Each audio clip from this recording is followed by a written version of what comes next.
நமக்கு ரொம்ப பிடிச்சவங்க, நமக்கு ரொம்ப வேண்டப்பட்டவங்க, நம்ம உயிரா மதிக்கிறவங்க திடீர்னு நம்மளை விட்டு பிரிஞ்சு போயிடுறாங்க, இல்ல திடீர்னு இறந்து போயிடுறாங்க.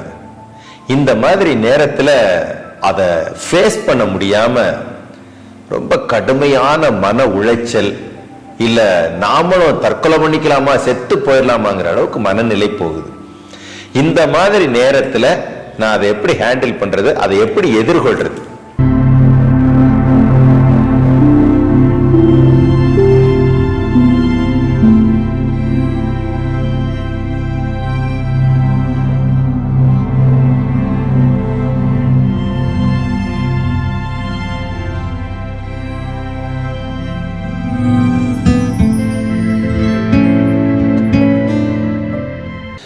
குருவே சரணம். நமக்கு ரொம்ப பிடிச்சவங்க, நமக்கு ரொம்ப வேண்டப்பட்டவங்க, நம்ம உயிரா மதிக்கிறவங்க திடீர்னு நம்மளை விட்டு பிரிஞ்சு போயிடுறாங்க, இல்ல திடீர்னு இறந்து போயிடுறாங்க. இந்த மாதிரி நேரத்துல அதை ஃபேஸ் பண்ண முடியாம ரொம்ப கடுமையான மன உளைச்சல், இல்ல நாமளும் தற்கொலை பண்ணிக்கலாமா, செத்து போயிடலாமாங்கிற அளவுக்கு மனநிலை போகுது. இந்த மாதிரி நேரத்துல நான் அதை எப்படி ஹேண்டில் பண்றது, அதை எப்படி எதிர்கொள்றது? எனக்கு அது மட்டும் புரிய மாட்டேங்குது. அதுக்கு நான் என்ன பண்றது, அதை பத்தி தான் நம்ம இன்னைக்கு தெரிஞ்சுக்க போறோம். இத ஒரு 3 ஸ்டேஜா நான் சொல்றேன். ஒரு கதை, இந்த மாதிரி நமக்குள்ளார அந்த மன பாதிப்பு வருது இல்லையா, அதுக்குண்டான காரணம், அதுக்குண்டான தீர்வு, இப்படி 3 ஸ்டேஜா சொல்றேன். முதல்ல ஒரு கதை ஒண்ணு சொல்றேன், கதையை தெரிஞ்சுக்கோங்க. மகாபாரதத்துல அர்ஜுனனுடைய பையனுடைய பேரு அபிமன்யு. அதாவது அந்த சக்கர வியூகம் சண்டையில பாத்தீங்கன்னா சக்கர வியூகம் சொல்லுவாங்க, அதை உடைச்சிட்டு உள்ள போக தெரிஞ்சவர் அவரு. ஆனா வெளியில வர தெரியல. அவர் கர்ப்பத்துல இருக்கும்போது அதை உள்ள போறதை பத்தி பேசினதை கர்ப்பத்திலே கேட்டு பழகுனவர்னு சொல்லுவாங்க. அவர் என்ன பண்றாரு, சண்டையில சக்கர வியூகத்தை உடைச்சு உள்ள போயிடுறாரு. வெளியே வர தெரியாம அவரை லாக் பண்ணி கொன்றுறாங்க.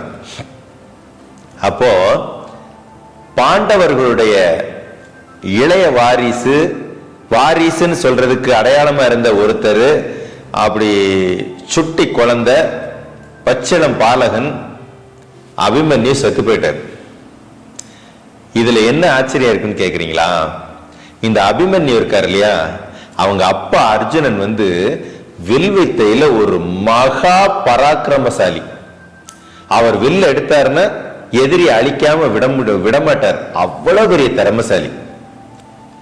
அவருடைய பெரியப்பா தர்மரும் பீமன்லாம் ஒரு பெரிய பெரிய மலைகளே உருட்டி எறிகிற அளவுக்கு மிகப்பெரிய பலசாலி.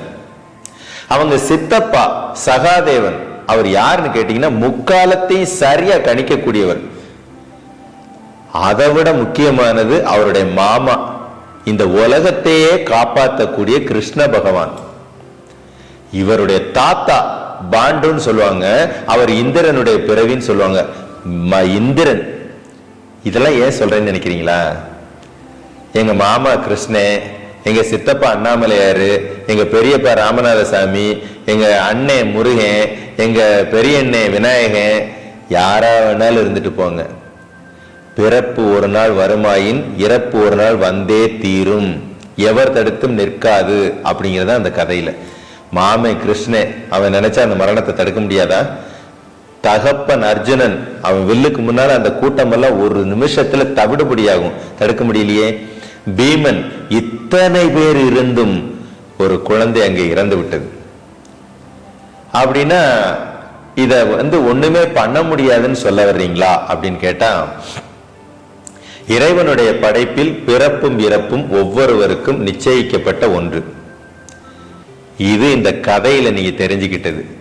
உண்மையிலேயே அதுக்கான காரணம் அதுதானா அப்படின்னு கேட்டா, நம்ம உடம்புங்கிறது பஞ்சபூதங்களிலான் ஆன கலவை.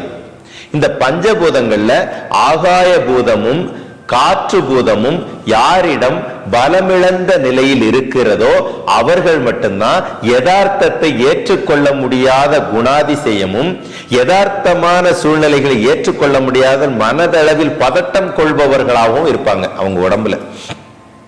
இந்த சட்டு சட்டுன்னு கோபப்படுறது, சட்டு சட்டுன்னு பதட்டப்படுறது, சட்டு சட்டுன்னு அந்த சூழ்நிலைகளை புரிஞ்சிக்காம டென்ஷன் ஆகி மனச வேதனையோட உச்சத்துக்கு போறவங்கள யார் அப்படின்னா, பஞ்சபூதங்களில் காற்றும் ஆகாயமும் ஆரோக்கியம் இழந்த நிலையில இருக்கிறாங்கல்ல, அவங்களுக்கு தான் இந்த குணம் வரும். அதே மாதிரி நம்ம உடம்புல சக்கரங்கள்னு சொல்லுவாங்க, மேல இருந்து கீழே வரைக்கும், மூலாதாரம் டு சகசிரதளம் வரைக்கும். இந்த சக்கரங்கள்ல அநாகதம் சொல்லக்கூடிய நெஞ்சுக்குழி பகுதி இருக்கு இல்லையா, அந்த அநாகத சக்கரம் யாருக்கு வீக்கா இருக்கோ அவங்களும் இந்த மாதிரி வேலையை செய்வாங்க. இந்த வீக்கா இருக்கிறவங்களுக்கு என்ன நடக்குது அப்படின்னா, கார்டிசோல் அப்படின்னு சொல்லுவாங்க, ஒரு ஹார்மோன். இந்த மாதிரி சிச்சுவேஷனை பார்த்த உடனே டகார்னு அதுதான் சுரக்கும். யாருக்கு? காற்று பூதமும் ஆகாய பூதமும் பலமிழந்த நிலையில இருக்கிறவங்களுக்கும், அநாகத சக்கரம் பலமிழந்த நிலையில இருக்கிறவங்களுக்கும் டக்குன்னு அந்த கார்டிசோல்ங்கிறது சுரக்க ஆரம்பிச்சிடும். அது சுரந்த உடனே ஐயோ என்ன பண்றேன்னு தெரியல, எங்க சித்தப்பா போயிட்டாரு, எங்க அண்ணன் போயிட்டாங்க, எங்க அம்மா போயிட்டாங்க அப்படின்னு பதட்ட நிலைக்கு ஆளாயி, எனக்கு இனிமே வாழ்க்கையில யார் இருக்கா, நான் என்ன செய்ய போறேன், நான் இனிமே அப்படித்தானா, என் வாழ்க்கை முடிஞ்சுதா அப்படிங்கிற எண்ணத்துக்கு போயிடுவாங்க.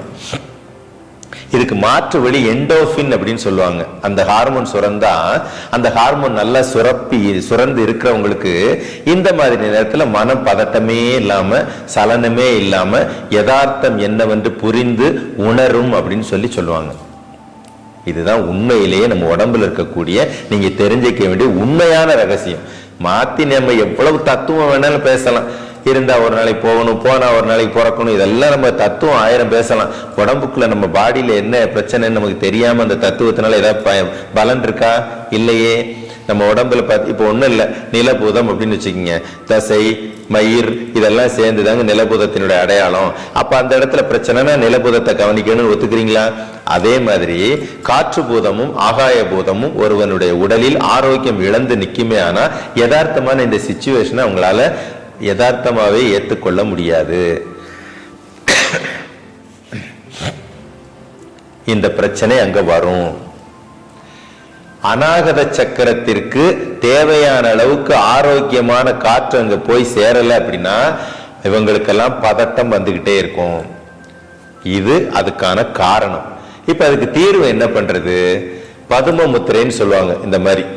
இந்த மாதிரி பதும முத்திரையை வச்சுக்கிட்டு என்ன பண்ணலாம், அந்த அநாகத சக்கரத்திற்கான பீஜத்தை சொல்லலாம். எம் அப்படிங்கிற பீஜம் சொல்லலாம். இல்லையா 4, 7, 8 இந்த பிரீத்திங் எக்ஸசைஸ், 4 செகண்ட் உள்ள இழுக்கிறது, 7 செகண்ட் நிறுத்தி வைக்கிறது, 8 செகண்ட் வெளியில விடுறது. இந்த மாதிரி செஞ்சோம் அப்படின்னா அந்த சிச்சுவேஷன்ஸ் உடனே நம்ம வெளியில வர முடியும். இல்ல தொடர்ந்து செஞ்சுக்கிட்டு இருந்தோம் அப்படின்னா அந்த சிச்சுவேஷன் வரும் பொழுது அதை ஏத்துக்கிற மனோதிடம் நம்ம கிட்ட இருக்கும்.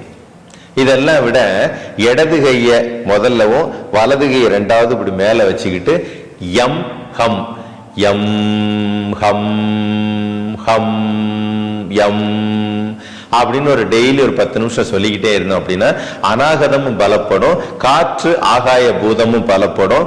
இதனால என்ன நன்மையா இருக்கும்னா, இந்த மாதிரியான சூழ்நிலைகள் நம்ம வாழ்க்கையில நடக்குமே ஆனால் அதை எதிர்கொள்ளக்கூடிய அளவுக்கு நம்ம கிட்ட மனோதிடம் பெருகும். நல்லா தெரிஞ்சுக்கோங்க, பிறந்தா ஒரு நாளைக்கு சத்து தான் போகணும், இது இயற்கை, அதை மாற்றவே முடியாது. அதே நேரத்தில் இன்னொரு பக்கம் தெரிஞ்சுக்கோங்க, மகா மாமன் கிருஷ்ணன் இருந்தான், தாத்தா இந்திரன் இருந்தான், பெரியப்பா பீமன் இருந்தான், தகப்பனார் அர்ஜுனன் இருந்தான். ஒருவேளை அபிமன்யு அவங்களை எல்லாம் துணைக்கு கூட வச்சுக்கிட்டு அந்த களத்துல களமாடி இருந்தான் அப்படின்னா மரணம் அவனை கண்டு ஓடி இருக்கும். இந்த பக்கம் இன்னொரு உண்மையும் இருக்குது, அதையும் புரிஞ்சுக்கோங்க. ஏங்க குழப்புறீங்க? ஆமா, அகத்தியர் போகர் திருமுறைலாம் இன்னும் சாகவே இல்லையே அப்படின்னா என்ன அர்த்தம்? எல்லாரும் இருந்தாங்க, நான் அவங்கள தள்ளி வச்சு பார்த்தேன்.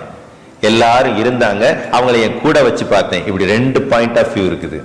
நீங்க தள்ளி வச்சு பார்த்தீங்கன்னா இந்த பயிற்சிகளும் இந்த உண்மையும் உங்களுக்கு புரிஞ்சிடும், உங்களுக்கு வாழ்க்கையில பலன் கொடுக்கும், அந்த சிச்சுவேஷனை எதிர்த்து நிற்கக்கூடிய மனோதிடத்தை கொடுக்கும், அப்படியே உங்க வாழ்க்கை போகும்.